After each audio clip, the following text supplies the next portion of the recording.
Well, these two need no introduction. They are traveling across smaller markets in Canada just to say thank you for all the support they got during the Olympics and throughout your career. But tell us a little bit more about this Thank You Canada tour and why you wanted to bring it to the smaller centers.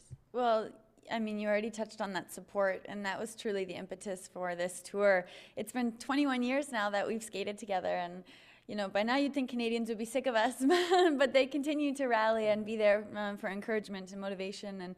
And, you know, whether it was the silvers in Sochi or the golds in Pyeongchang, we just received such a heartwarming response from Canadians. And we wanted to get into those smaller communities, those markets, kind of into the grassroots programs too, because we grew up skating in a small town and we know what an impact that can have. So this is our small way of giving back and saying a big, big thank you. And Regina is not the first stop. How has the tour been going so far, and how has it been received? It's been great, honestly. We've had a lot of fun. A lot of people walking away from the show saying it wasn't what they expected. They were dancing the whole time, and that's exactly what we want to hear. So we're kind of 7 shows in, but we have a big 23 left, and one's here in Regina, and we're so, so excited. This show is different than what people have seen with Stars on Ice or even back in the day with the Ice Capades. What makes it unique, and what do you hope to bring to the future of skating? Well, that was our intention. We wanted it to be different. The same way we wanted to be different in our approach to competing. So heading into the Korea Games, we really switched up a lot of things, including our training, our choreography, and we've kind of applied that to this. We wanted to switch things up and shake up the skating world and kind of take things in a direction that we see the entertainment realm heading as far as it relates to on ice. So is this the last of a tour like this we're going to see, or is this kind of just the beginning? I think it's just the beginning. I think it was exciting for us to try. We really wanted to dive in and be a part of the creative side, but I think we're just getting started, to be honest. And it's really, really exciting. Last night we had people off their seats, just dancing around with us, and it was really fun. It's more of a concert atmosphere, and we have such a great cast.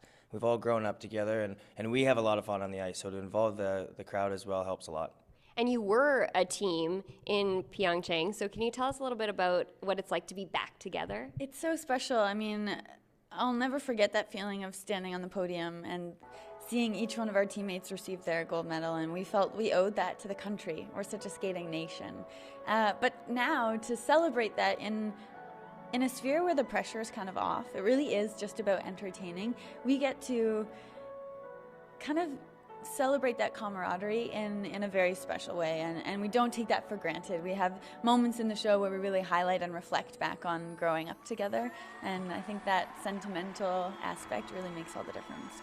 You're trying something a little different by helping to produce this show. But a few years ago, after Sochi, I asked you guys when you weren't sure if you were going to come back in another 4 years, and I know you probably get asked this all the time, but are you done competing for sure, or is it always kind of a wait and see how you guys feel? That's a great question, and we're the most annoying athletes with that because we honestly don't know yet. We haven't had the time to kind of relax and catch our breath after the Olympics, and we need to do that. So after this tour, I think will be time when we kind of sit down and reflect on what we want to do going into the future. It certainly feels probably like maybe that's the end of our amateur career, but we used to say that after Sochi, like you said. We used to laugh people out the door who thought we were going to come back for 2018, and there we were. But we were so pleased with all 3 of our Olympics and the experiences that we're able to. It's time to leave that, but we need to take a breath before we can make that decision. I mean, what people might not realize is it's not just the year leading up to the Olympics. It is a full 4-year, 3-year commitment. 20-year commitment. Yeah, it's a lot, and it's a big team too. I mean, we're the ones out there sort of in that vulnerable position on the ice, but it was a huge team of people. We worked with B210 in Montreal, and along with Skate Canada. I mean, we have a lot of people supporting us, and a lot of facets to being an amateur athlete for sure. Well, whether you guys come back and compete for another Olympics, or if you just take this realm and produce more shows and bring kind of a new light to skating, I know a lot of people are excited. Thank you so much for bringing this tour to the smaller markets, including Regina, and for taking the time. Wouldn't miss it. Thanks for having us.